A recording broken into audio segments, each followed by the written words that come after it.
राम राम जी प्यारे भक्तों, स्वागत है आप सभी का हमारे YouTube चैनल पर। आशा करती हूँ आप सभी कुशल में व मंगल में होंगे। प्यारे भक्तों, आज हम आपको एक बहुत ही सुंदर सास बहू की कार्तिक स्नान की कहानी सुनाने जा रहे हैं। दोस्तों, कहानी इस प्रकार है। नदी के किनारे पर एक गांव बसा हुआ था जिसका नाम बहादुरपुर था। बहादुरपुर गांव में एक किसान अपनी पत्नी के साथ रहता था। किसान का एक बेटा था जो बहुत ही होनहार, आज्ञाकारी और संस्कारी था। उनका बेटा अपने माता पिता की हर बात मानता था। किसान खेती बाड़ी करके अपना गुजारा बहुत अच्छे से करता था, लेकिन जो किसान की पत्नी थी वो बहुत ही कंजूस थी। उसे किसी का काम नहीं सुहाता था। धीरे धीरे किसान का बेटा बड़ा होने लगा।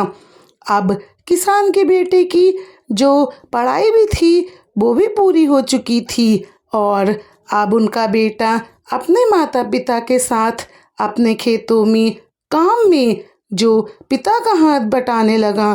किसान और अब किसान की पत्नी को अपने बेटे के विवाह की चिंता होने लगी थी, क्योंकि जो किसान की पत्नी थी वो बहुत ही कंजूस थी। आस पड़ोस में उसको सभी जानते थे। इसीलिए किसान के बेटे के विवाह में भी दिक्कत आ रही थी। लेकिन जो किसान था वो बहुत ही भोला भाला, सीधा साधा आदमी था। उसका बेटा भी बहुत संस्कारी और ईमानदार था। इसीलिए लोगों ने सोचा, चलो बाप बेटे तो अच्छे हैं, इसीलिए एक बहुत ही गरीब घर की बेटी जो कि बहुत ही संस्कार, सुशील और गुणवान थी, लेकिन उसके पिता बहुत गरीब थे। उसकी शादी करने में उसके माता पिता असमर्थ थे। इसीलिए उससे उसकी बेटी की शादी की बात चलाई तो वह गरीब व्यक्ति अपनी बेटी की शादी करने को तैयार हो जाता है, क्योंकि उसके पास तो इतना धन था ही नहीं कि वह अपनी बेटी की शादी धूमधाम से किसी अच्छे घर में कर सकता। अब किसान के बेटे की शादी उस लड़की से हो जाती है। शादी के बाद अब जो बहू घर में आती है, अपने का ससुराल में आकर बहू बुढ़िया की बहुत सेवा करती है। बुढ़िया की जो बहू थी वह बहुत ही गुणवान और संस्कारी थी। बहू बहुत ही पूजा पाठ किया करती थी। उसका नियम था, सुबह उठती, आंगन में झाड़ू लगाती, उसके बाद नहाती धोती और अपना जुग्गा जालती, गऊ को रोटी निकालती और जब खाना बनाती तो सबसे पहली रोटी गाय के लिए ही निकालती। उसके बाद वह सूर्य नारायण भगवान को जल देती और मंदिर जाती थी। जैसे ही उसे समय मिलता अपना भगवान की पूजा पाठ करती, उनका रटन करती थी। बहू हर व्रत त्योहार को बहुत ही श्रद्धा के साथ निभाती थी, लेकिन उसकी सास को ये सब बिल्कुल नहीं पसंद था। वह सोचती थी कि सारे काम अपनी बहू से कराती। अगर वह सोचती कि इन फालतू के काम के लिए इसके पास समय बच जाता है, इसीलिए ये किसी न किसी काम में इसे लगाना चाहिए। अब जो सास थी वो कुछ न कुछ सोचती रहती और अब धीरे धीरे समय भी बीतता जा रहा था। सास जो बहू को हमेशा ताने ही सुनाती रहती थी, लेकिन बहू बेचारी बहुत ही सीधी सादी भोली भाली थी। वह कभी भी अपनी सास को पलटकर जवाब नहीं देती थी। अब धीरे धीरे जो किसान और किसान की पत्नी की उम्र बढ़ने लगी। एक दिन किसान बहुत बीमार हो गया और बीमारी के कारण किसान परलोक सिधार गया। अब घर में जो किसान की पत्नी थी वह भी अब बूढ़ी हो चुकी थी, अधेड़ अवस्था में आ चुकी थी। अब किसान की पत्नी और उसका बेटा और उसकी बहू ही अब घर में रह गए थे। अब किसान तो परलोक सिधार गया था, लेकिन किसान के बेटे के ऊपर घर की सारी जिम्मेदारी आ गई थी। खेती में इतना अनाज नहीं होता था कि साल भर का खर्चा निकल सके। उनके पास थोड़ी बहुत खेती थी। अब किसान का जो बेटा था वह अपनी माँ से कहने लगा, माँ, मैं परदेश जाना चाहता हूँ, वहाँ जाकर धन कमाऊँगा और जो यहाँ पर खेती है वह तुम सास बहू देख लेना, इसे तुम भी संभाल सकती हो और मैं परदेश चला जाऊँगा तो कुछ धन ही कमाऊँगा जिससे कि हमारे घर का खर्च अच्छे तरीके से चल सकेगा। माँ तो चाहती ही थी कि कुछ ना कुछ काम हो जिससे मैं बहू को उस काम में हिलगाए रहूं। माँ ने अपने बेटे को तुरंत ही आज्ञा दे दी और कहा, जाओ बेटा, परदेश जाकर धन कमा कर आओ। बेटा परदेश चला गया और वहाँ पर काम करने लगा। वह 6 महीने में केवल एक बार ही घर पर आता था, अपनी माँ और अपनी पत्नी के पास, और 2 महीने रुककर फिर परदेश चला जाता था। अब जो घर में सास थी उसी की ही चलती थी।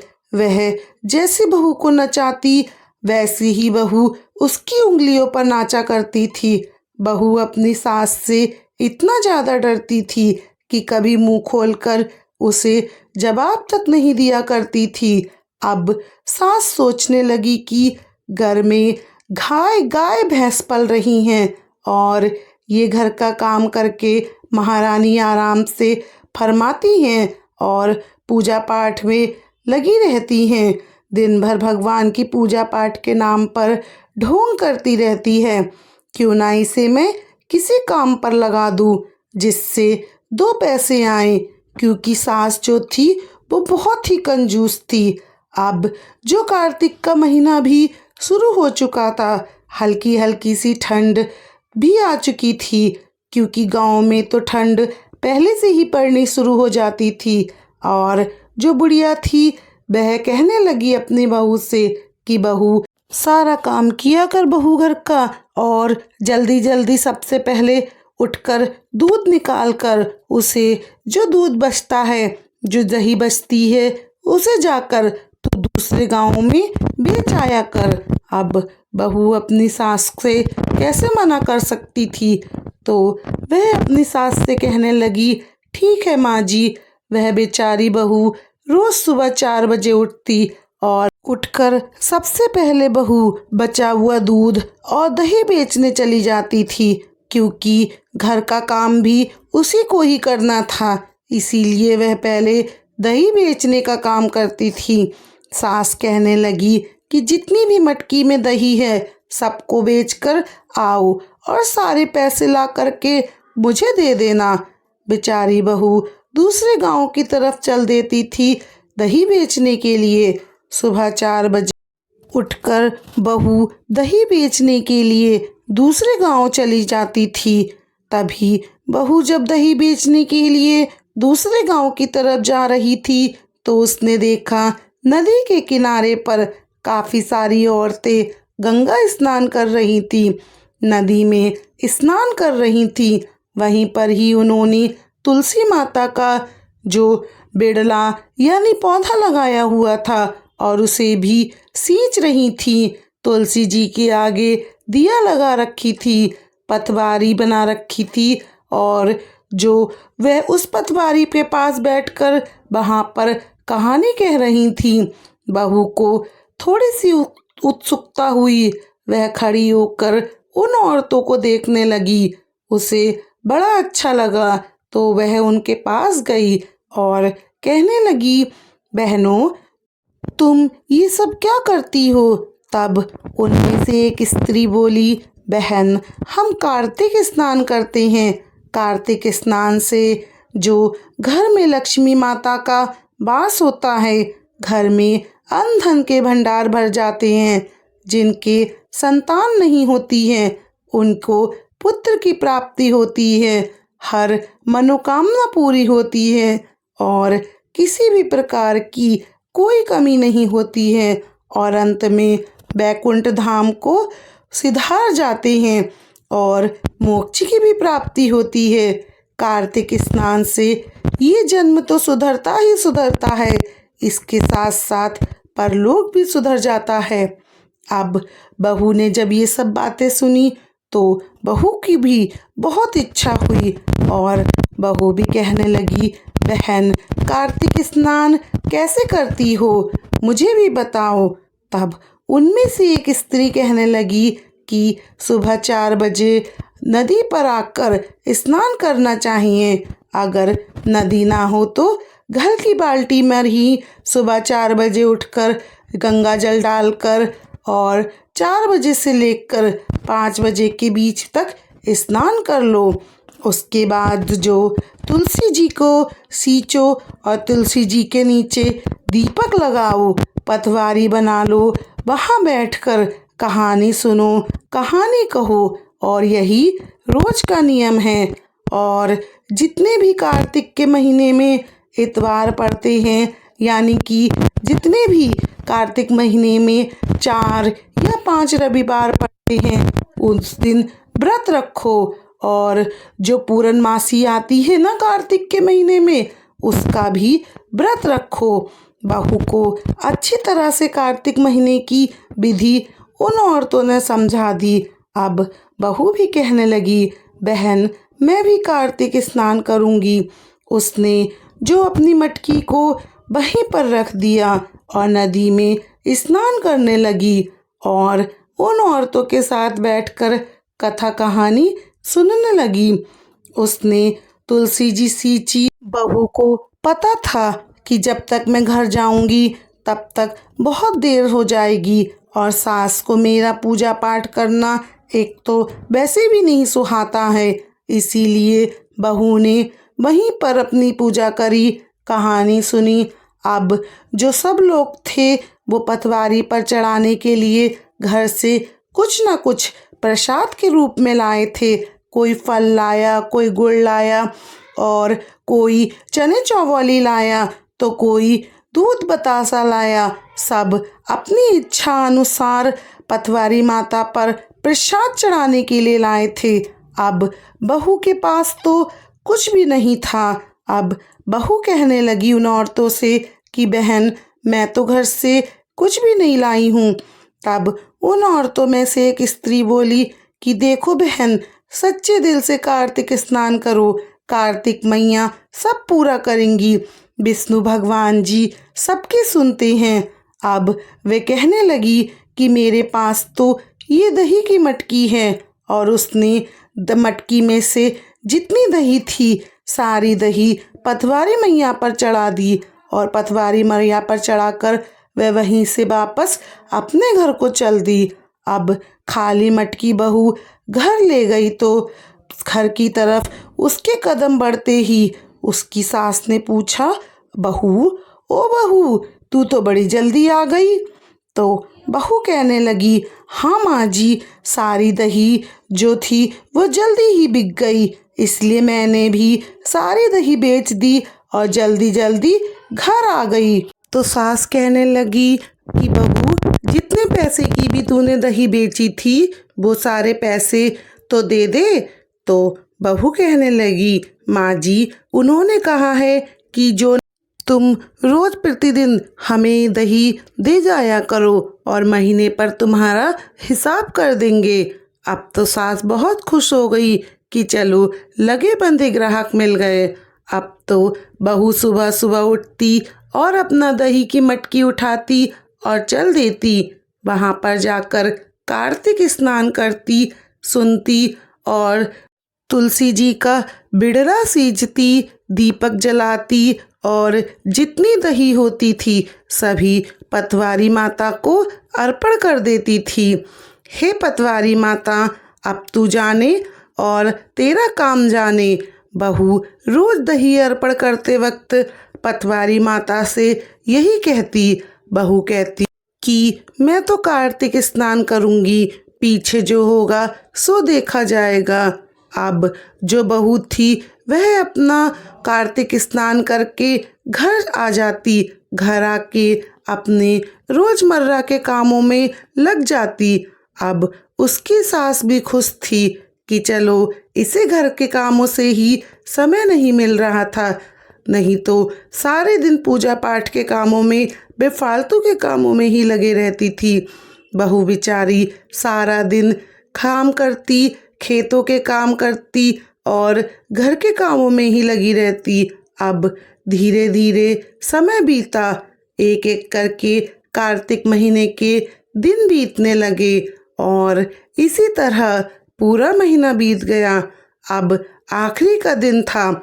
सुबह से ही बहू बड़ी उदास थी कि आज आखिरी का दिन है, अब तो मैं पूरे महीने का कार्तिक माता पर दही चढ़ाई आई। आज शाम को तो मेरी सास मुझसे दही के पैसों का हिसाब मांगेगी, तो मैं उसे पैसे कहाँ से ला कर दूंगी। यही सोचकर बहू तो बड़ी ही उदास थी और उसने उदासी भरे मन से ही कार्तिक स्नान को वहाँ पर चल दी। उसने देखा कि वहाँ पर जो औरतें थी, आज आखिरी दिन था सबका, तो सब कथा कहानी कहकर थोड़ी थोड़ी पतवार की मिट्टी अपने घर पे ले जाने लगी। अब बहू ने पूछा कि बहन, इस पतवारी की मिट्टी को आप घर पर क्यों ले जा रही हो? तब उन्हीं में से एक स्त्री बोली, बहन, पूरे महीने हमने जो पतवारी की पूजा की है और तुलसी जी को सींचा है, और अब ये जो पतवारी है, इसकी मिट्टी को हम थोड़ा थोड़ा सा अपने घर ले जाते हैं और हमारे घर में इसकी वजह से ईंधन के भंडार भरे रहते हैं। जहाँ भी हम पैसे रखते हैं या जो हमारी तिजोरी है, उसमें हम ये थोड़ी थोड़ी सी मिट्टी रख देते हैं और इससे घर में अन्न धन का भंडार भरा रहता है। जहाँ भी तुम अपना धन रखो, वहीं पर ही ना इस मिट्टी को रख दो, इससे घर में बरकत होती है। रसोई में हमेशा अन्नपूर्णा का माता का वास होता है और घर में कभी किसी चीज की कमी नहीं रहती। सारा साल बरकत ही बरकत होती रहती है। अब बहू बिचारी ने उस दिन भी दही चढ़ाई और वो भी सभी स्त्रियों की तरह थोड़ी सी पतवारी की मिट्टी अपने घर ले आई और अपने घर की कोठरी में रख दी। अब बहू बेचारी सुबह से बड़ी परेशान थी। वो सोच रही थी, आज तो मुझे बहुत मार लगेगी, क्योंकि बेटा भी घर पर छुट्टियों के लिए आया हुआ था। अब सास कहने लगी, अरे बहू, तुझे तो 1 महीना हो गया है, अब 1 महीने का हिसाब दे। तब बहू कहने लगी, माँ जी, अभी इतनी जल्दी क्या है, अभी थोड़ा सा नाश्ता पानी कर लो और फिर मैं हिसाब दे दूंगी। कौन सा मैं आपके पैसे लिए भागी जा रही हूँ। अब उसने अपनी सास को नाश्ता बना के खिलाया और अपने घर के काम निपटाए। इसी वक्त दोपहर का समय हो गया था और खाना बनाने के लिए बहू रसोई घर में चली गई। तब सास कहने लगी, अरे बहू, तुझसे सुबह बोला था कि मेरे पैसों का हिसाब कर, जितनी दही बेची है उतने पैसे दे। ला, अब मुझे पैसे दे, अब तो दोपहर भी हो गई है, मेरा हिसाब कर। अब बेचारी बहू घबराने लगी कि अब सास को क्या जवाब दूं, तो घबराती घबराती बहू कहने लगी, हाँ माँ जी, आपका हिसाब दे दूंगी, अभी समय ही क्या हुआ है, आप पड़ोस की काकी के पास घूमाओ, काकी आपको याद कर रही थी, आस पड़ोस में घूमाओ और सबसे बतियाओ। मैं कहाँ भागी जा रही हूँ, आराम से आपको हिसाब दे दूंगी, कौन सा मैं आपके पैसे लिए भाग जाऊंगी।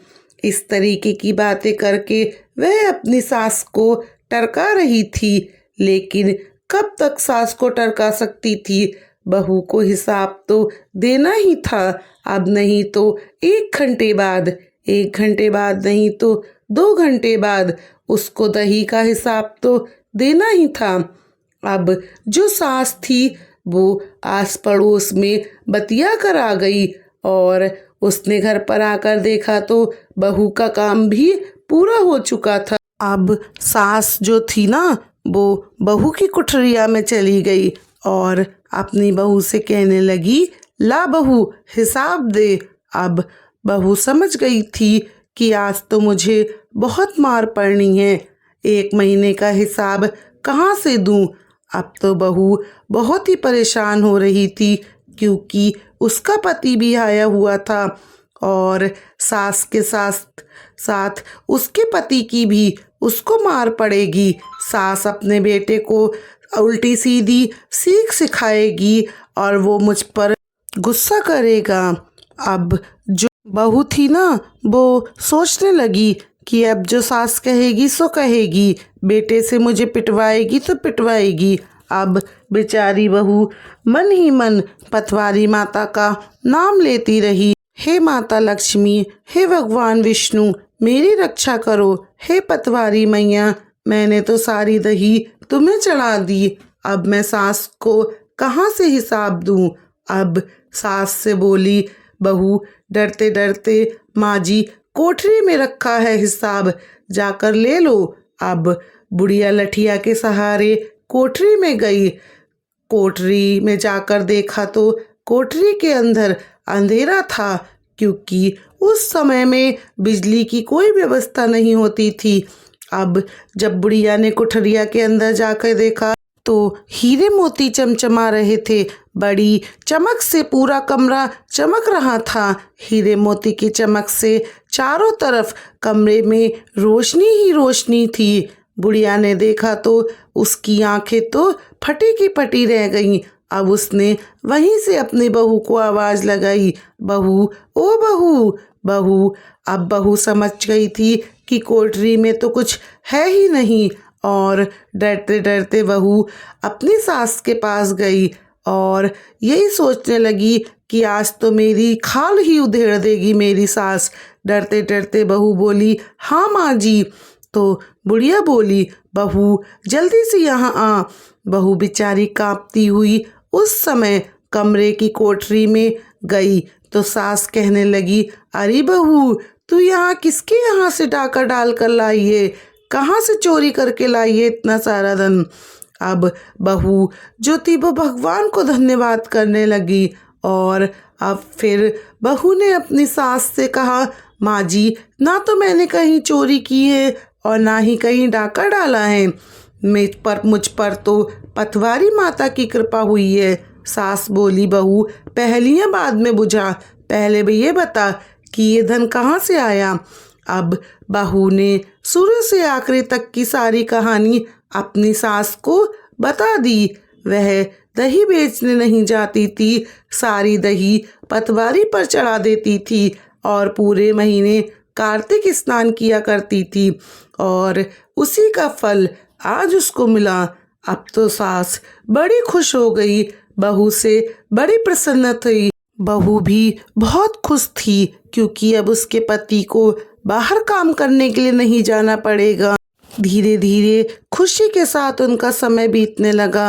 अब सास कहने लगी, बहू एक काम करते हैं, अगले साल जब कार्तिक का महीना आएगा तो मैं भी कार्तिक स्नान करूंगी और तू भी मुझे दही बेचने के लिए भेजना और जैसे मैंने तुझसे हिसाब मांगा था वैसे ही तू मुझसे हिसाब मांगना।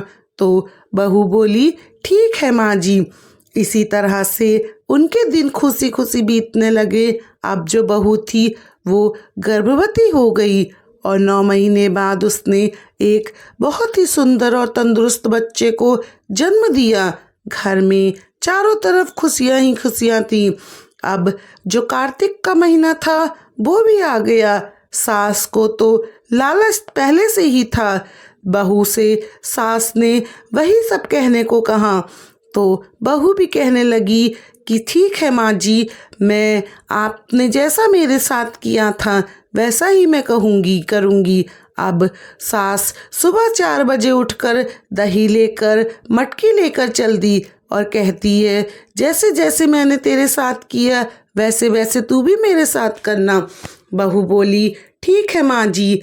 अब सास नदी के घाट पहुँची तो देखा काफ़ी सारी औरतें जो अपना कार्तिक स्नान करके कहानी कह रही थी, पतवारी सींच रही थी और तुलसी माता को भी सींच रही थी, घी का दीपक जला रही थी। सास ने देखा तो सास कहने लगी, अरे बहनों, तुम ये क्या कर रही हो?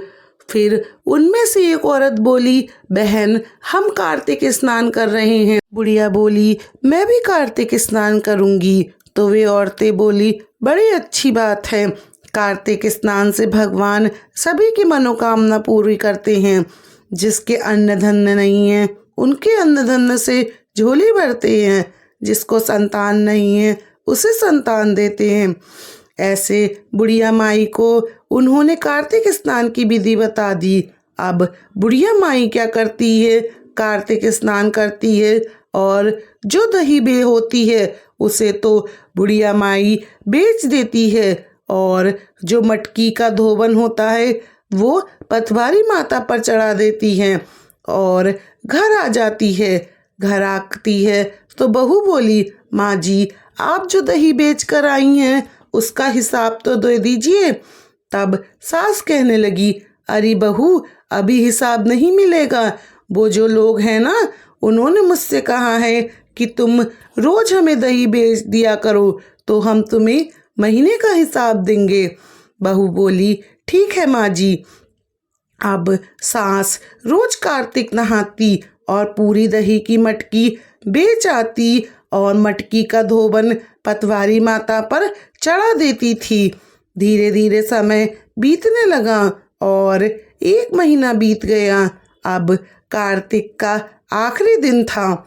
सुबह सुबह सास उठी, सबसे पहले गई और जितनी भी पतवारी थी सबको भर भर के अपनी झोली में ले आई। और अब वहाँ पर जो रोज स्नान करने वाली औरतें भी आई थी और वे औरतें कहने लगी, अरे बहन, आज तो पता नहीं कौन आया और सारी पतवारी को उठा कर ले गया।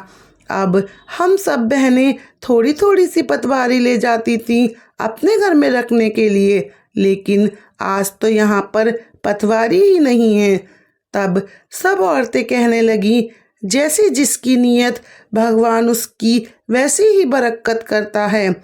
तब सभी औरतें ने कार्तिक स्नान किया, तुलसी जी को सींचा, कथा कहानी कही और वहाँ से चली गईं। अब बहू कहने लगी, माँ जी, आपका महीना पूरा हो गया है, अब हिसाब दीजिए। तो जो सास थी वो अपनी एक्टिंग में आ गई और उसने अपनी एक्टिंग शुरू कर दी कि बहू, अभी सुबह सुबह क्या हिसाब मांग रही है, पहले चाय नाश्ता करा दे और घर के काम देख ले, फिर हिसाब ले लेना, मैं कौन सा कहीं भागी जा रही हूँ। तो बहू भी कहने लगी, ठीक है माँ जी।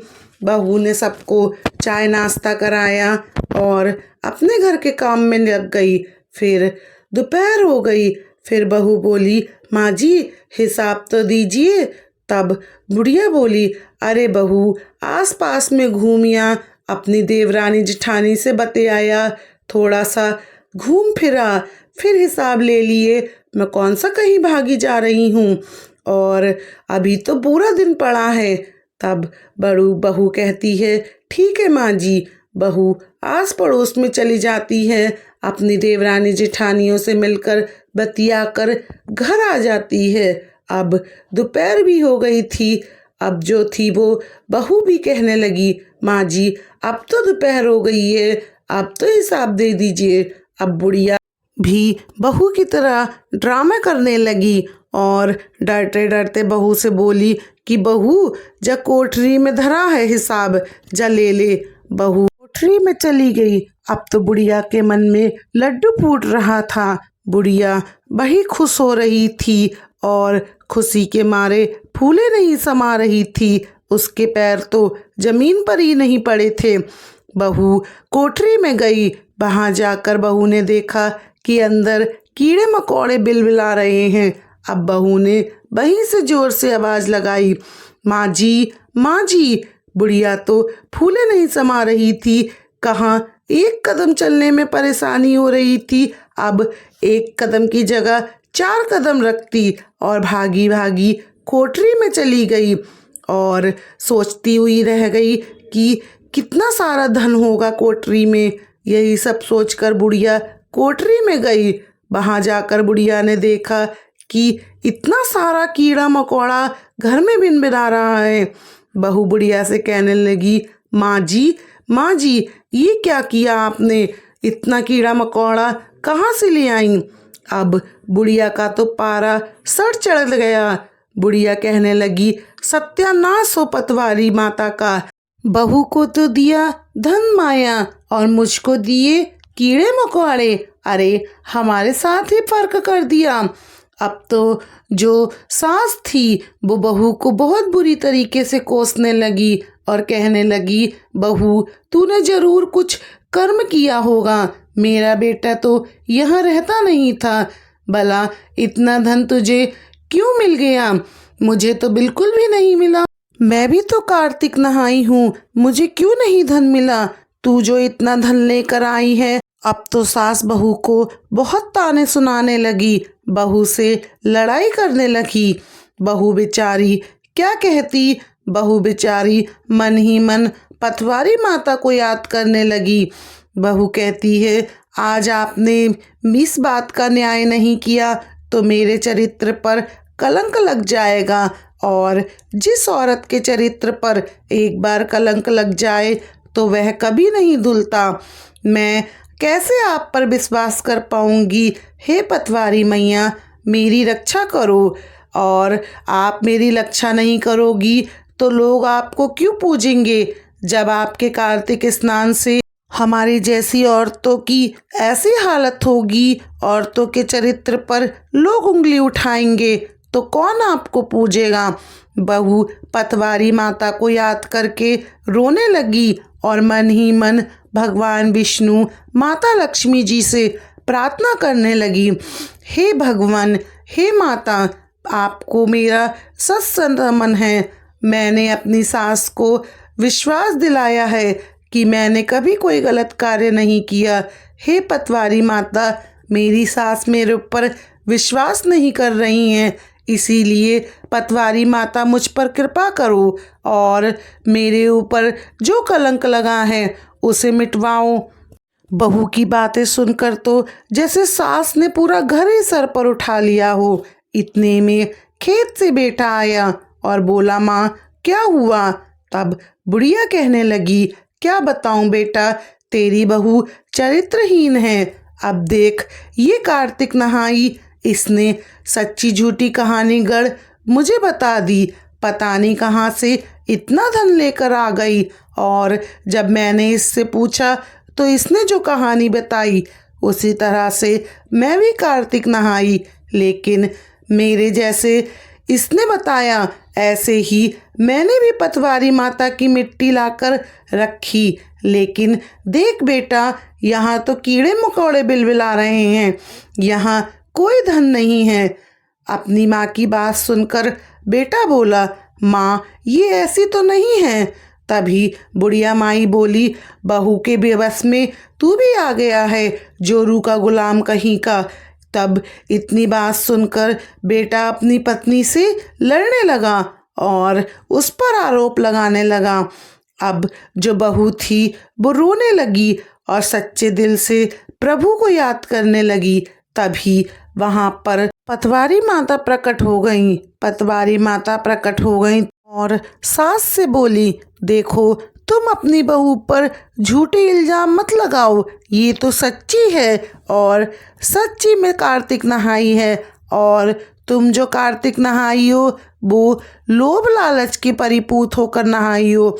बहू ने बेचारी ने पूरी दही की मटकी श्रद्धा से मेरे ऊपर अर्पित की और कार्तिक स्नान किया, कहानी सुनाई, और मटकी में जितनी दही होती थी बिना अंजाम की परवाह किए मेरे ऊपर चढ़ा देती थी। और तुम जो थी ना तो कार्तिक स्नान सही से करती थी, तुमने मेरी कभी कहानी ना कही ना सुनी, और मटकी का दही तो तुम बेच आती थी और दही का धोबन का पानी मेरे ऊपर चढ़ाती थी। तुमने कभी भी मेरी कहानी को सच्चे दिल से नहीं सुना। तुमने अपने लालच में सारे काम किए, इसीलिए जैसा तुमने किया वैसा तुम्हारे आगे आया, और जैसा बहू ने किया वैसा उसके आगे आया। अब तो सास और बहू बेटा तीनों पतवारी माता के चरणों में पड़ गए और माफ़ी मांगने लगे। अब पतवारी माता जो थी बहू को सदा सुहागन रहने का आशीर्वाद देकर अंतर्ध्यान हो गईं। अब सास बहू ने पतवारी माता का खूब ध्यान किया। सास ने अपनी बहू से माफ़ी मांगी और उसकी बहुत इज्जत करने लगी, उसे बेटी की तरह मानने लगी, और उसके बेटे ने भी अपनी पत्नी से अपनी गलती की क्षमा मांगी और वो अपनी पत्नी के साथ में खुशी खुशी रहने लगा। अब हर साल दोनों सास बहुएं कार्तिक स्नान किया करती थीं बिना किसी लोभ लालच के।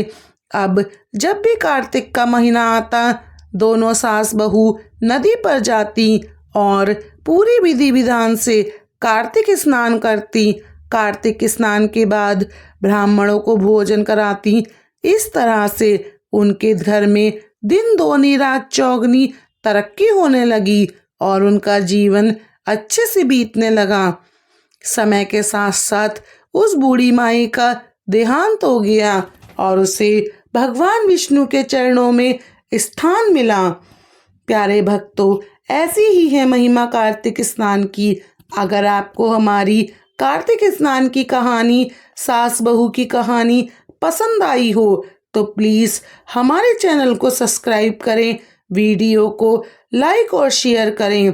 भक्तों, कहानी अच्छी लगी हो तो कमेंट बॉक्स में कार्तिक माता का, पतवारी माता का जयकारा जरूर लगाएं और कमेंट बॉक्स में आप जय श्री राम भी लिखिएगा। भक्तों, राम जी की कृपा और राम जी का आशीर्वाद आप सभी पर बना रहे। आप सभी को हमारी राम राम जी।